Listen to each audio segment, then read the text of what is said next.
breaking news! Well, don't go believing everything you hear on the internet there, folks, especially if it relates to the nitrogen cycle.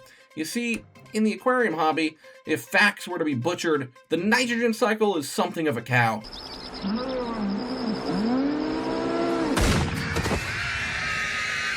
And I mean it. This is something we in the hobby here, we get really wrong. I mean, most beginners have heard of the nitrogen cycle, but if you spent any time like I have on Facebook, God help you, you're screwed. I mean, how often do we hear that my tank hasn't been cycled, or it's been cycled, what do I do now? When we're treating a cycle as a checklist, it would be like saying, ah yes, today I have completed the water cycle. Fuck, it's genius. Why didn't I think of that? What? I mean, it evaporates, and it condenses, and it precipitates. How does one complete a biological cycle? And it's through that framework that I want to adjust how we think here about the nitrogen cycle. Because the nitrogen cycle is a scientific process, I do think it's important to use a legitimate source, so I'm going to pick a reputable source that I've used in the past. My source is that I made it the fuck up. Actually, I did one better than just making it up. I found it on some sketchy Russian paper. When I was 22, I got involved with the Russian mafia. Here's how it happened. So you can see here, I found my sketchy Russian paper, and I have a lot of reading to go through here, but I actually don't speak Russian, so I'm not sure what any of this says. I'm actually assuming this is all about the nitrogen cycle, but I really don't know. This could all be nuclear physics to me. But then we get to the nitrogen cycle. You can see here we feed fish, they go to the bathroom and create ammonia. The ammonia gets turned to nitrite, the nitrite goes to nitrate, and then the plants eat the nitrate. That's the normal system, but the part I'm really trying to get to here is at the end. So, to highlight it here at the very bottom, I want to read the last paragraph. Summing up, we can say that the nitrogen cycle is a natural mechanism for the biological cleaning of the aquarium. It usually takes 4 to 6 weeks for the nitrogen cycle to be established, which is the time it takes for the aquarium to start producing nitrates properly. As a result of establishing the correct biological balance in the aquarium, the ratio of different bacteria will become such as to provide a sufficient amount of food to each other. That is to say that we have established a biological process. This is a cycle. This is a self-righting ship. But in establishing it, which in and of itself is an action, something that you could check off the list, it's now just set up where one set of bacteria simply feeds another set. And that leads me into the way that I want us to change how we think about it.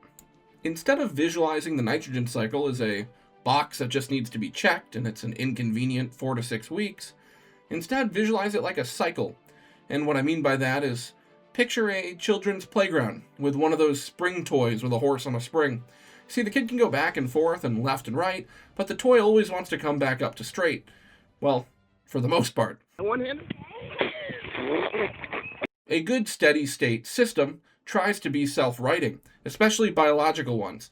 You see, if the bacteria at the front end find that there's an abundance of waste, so there's a lot of ammonia for them to consume, they will simply repopulate larger and larger to consume more food, and thus creating more food for the next bacteria. And vice versa, right? If the first bacteria sees there's not as much food being produced for them to eat, they will die back, thus producing less food for the next set. The reason this is incredibly important is to understand that even though you are looking at the fish and the shrimp and the snails in your environment, please understand that you're really putting energy into a box, and that energy has to go somewhere. So as you feed stuff with protein, lots of fish food has lots of nitrate in it at the end of this cycle, and even dying organic matter, so say your plants are melting back, those proteins in both the food or the dying organic matter are what are supplying these ammonia chains to begin with, which is going to eventually be converted through bacterial processes into the final product.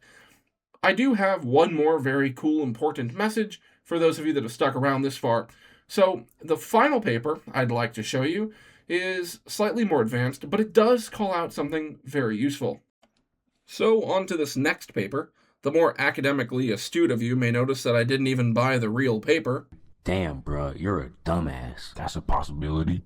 But the abstract here is very important, and I have maybe checked out this paper on free other sources. I did want to highlight the abstract. What it says at the bottom here is very important. They're running an experiment where they compare the plants, fish, sand, and water samples to understand what different types of bacteria exist. And in this study, they found that the aquarium plants, in association with their bacterial communities, might be the most important component in the aquarium, as indicated by their highest bacterial richness and diversity. I think this is incredibly important because we do think of plants as a good place for shrimp to find, stuff to eat, a good place for baby fish to be born. Generally, they look pretty good. And we like that they consume some nitrate and maybe help reduce the amount of water changes we need to do. But something we may not be thinking of is they may harbor some of the most diverse and rich groups of these denitrifying bacteria. Or should I say nitrifying bacteria. See, I have no PhD in this. You know, a lot of people go to college for 7 years. I know. They're called doctors. But the point that I'm trying to make here is that I think we teach the beginners sort of an incorrect model. So next time you're trying to help people in forum groups, or maybe you're trying to help yourself, please just understand that it really is a cycle, and it goes on forever. And although you may think of only the beginning part where you might struggle with it, it's just as simple as squeezing a filter into there and dumping some additional colonies of bacteria. Once the bacteria gets into the places it needs to, it is pretty good at staying there and colonizing. I don't think the nitrogen cycle is actually that difficult to understand. I just think we commonly misinform beginners and turn this into more of a checkbox than a sustainable and repeatable cycle, which is how it really works in nature. In conclusion, I think consistency is key.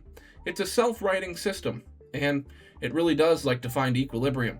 So, whatever you can do to continue feeding the correct amounts and make changes gradually over time, expecting the bacteria to lag behind a little while is a good idea. Really, I probably wouldn't tell anybody to consider waiting 4 to 6 weeks to actually go through the entire, see the ammonia, see the nitrite, see the nitrate. Maybe if it was like a children's science fair, something or other. Science rules. But for most people, I think it's much more applicable to buy the bottle of bacteria that has all of the cultures you need, or find a friend and use their filter media. That's what I do, especially once you've done it a few times. Waiting seems impossible.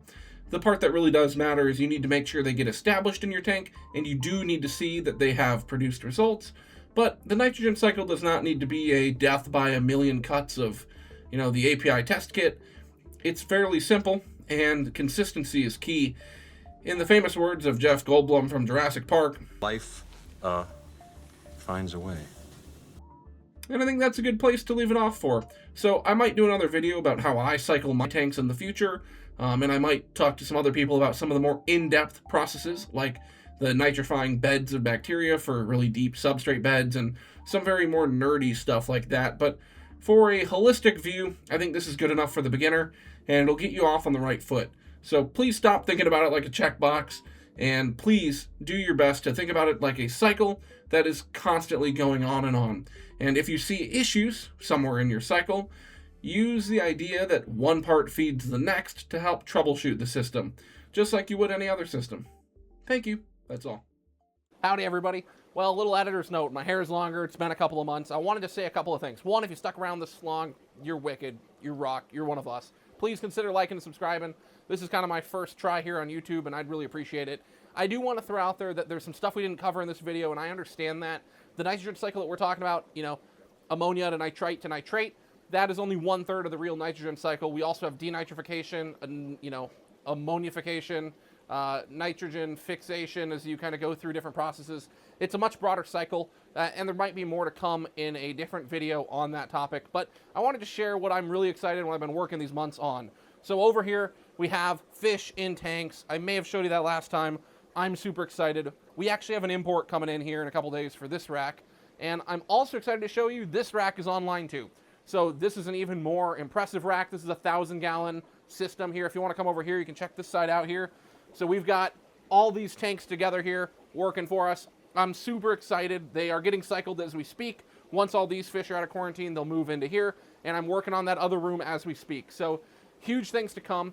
Everything that is in this room is actually documented by us. We spent a ton of time. This is the second room that we set up. all the lessons learned from the first room got addressed in putting this together, and I think it'll be the most well-documented series on YouTube about how we built a fish room. You should check it out. Even if you don't have that much interest in an actual fish room setup like this, we have tons of information that'll pertain, even if you only have one tank and you're just doing something kind of one-off, tons of useful information in the system. So please check it out, and let me know if you want to see specific parts on that, or if you want to know more about the nitrogen cycle and my thoughts on that, let me know. I appreciate all you guys. Thank you for sticking around this long, and keep on keeping on, y'all.